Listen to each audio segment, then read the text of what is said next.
Thomas was at the junction when Gordon shuffled in with some trucks.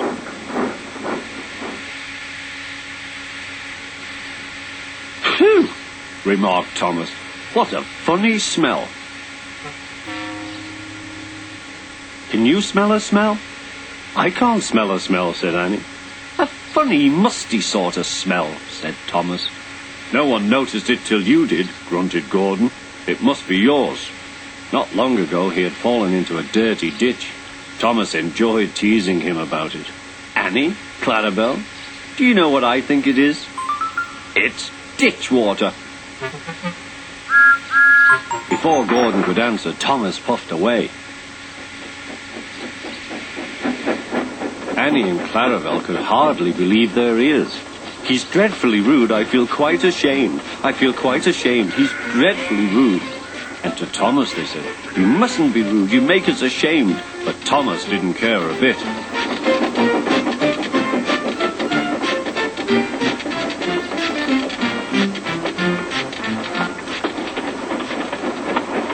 "That was funny. That was funny," he chuckled. He felt very pleased with himself. Annie and Clarabelle were deeply shocked. They had great respect for Gordon, the big engine.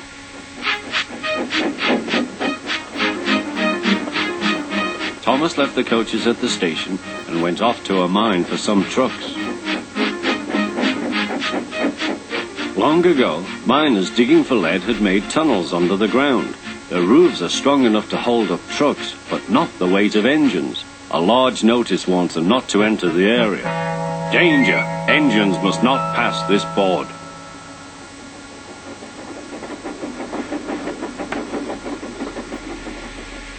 Silly old board, thought Thomas. He had often tried to pass it, but had never succeeded. But this morning he had made a plan. The fireman went to turn the points. "Now for my plan," thought Thomas. Pumping the trucks fiercely, he jerked his driver off the footplate and followed them into the siding. "Come back!" yelled his driver. "Fire and smoke," said Thomas. "I am sunk." And he was. "Oh dear," he said, "I am a silly engine." "And a very naughty one too." "I saw you," said the fat controller. "Please get me out. I won't be naughty again." "I'm not sure. We can't lift you out with a crane. The ground's not firm enough." Let me see. I wonder if Gordon could pull you out." "Yes, sir," said Thomas, but he didn't want to meet Gordon just yet. "Down a mine, is he? Ha, ha, ha," laughed Gordon. "What a joke."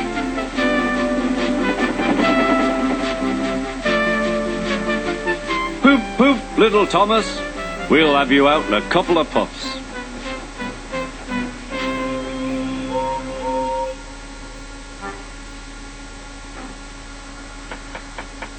Strong cables were fastened between the two engines. "Are you ready? Heave!"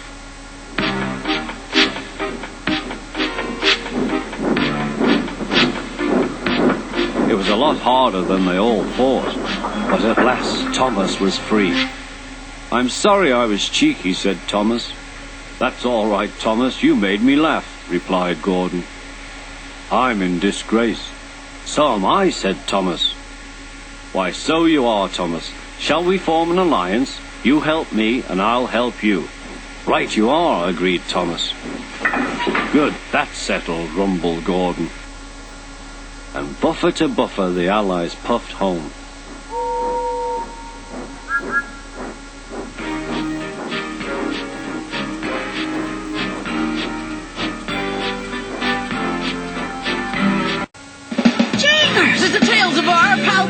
Ireland is the world he loves so well. He wriggles out his spots that are downright sickly. How he does that, only he can tell. Piggly, Bernie, Molly, and Dan, and never miss a chance to have too much fun. In Tara or Rallo, lots of excitement for everyone. Curiosity's in a hurry, leaving no time to stop and think. The line between wild and crazy gets blurry. Jingers, the adventures of Piggly Winks. Something Twinkling in the way his eyes start blazing tells us he's on to a brand new plan. His lips curl up, it's downright amazing. Looking for mischief, well, he's your man. Piggly, Bernie, Molly, and Dan, and never miss a chance to have too much fun. In Tara, Arala, lots of excitement for everyone. You go to bed just to wake up early, to get in trouble or on the brink. The line between wild and crazy gets blurry. Jiggler! The adventures of Piggly Wings.